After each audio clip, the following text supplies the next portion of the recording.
Home made பொடி variety சீரீஸ்ல சாம்பார் பொடிக்கு அடுத்தது இன்னைக்கு ரசம் பொடி. இப்போ இது வந்து ரசப்பொடி.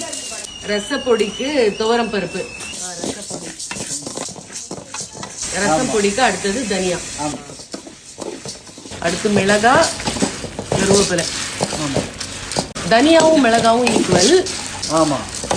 துவரம் பருப்பு கொஞ்சம் கம்மி. Handful of curry leaves. மிளகு கூட இருக்கணும், ரைட்டுங்களா? மிளகு கூட. ஓகே. ஆமா, அதாவது மிளகாவத்தலை விட மிளகு கூட இருக்கணும். சரி, ஒரு ஸ்பூன் மஞ்சள் பொடி கொடுங்க. மிளகு சீரகம் ஈக்குவல் குவான்டிட்டியாங்க.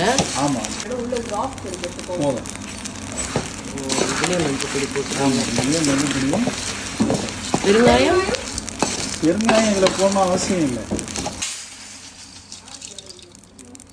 ரசம் பொடிக்குரிய சாமானெல்லாம் ரெடி. சூப்பர். ரசப்பொடி வந்து பேட்சஸில் அரைக்கிறது. அப்படி கொஞ்சம் அரைச்சது லாஸ்ட் பேட்சில். அது இன்னும் கொஞ்சம் அரைச்சிருக்கலாமோ? துவரம் பருப்பு, தனியா, மிளகா, மிளகு, ஜீரகம், கருவேப்பிலை. கருவேப்பிலை.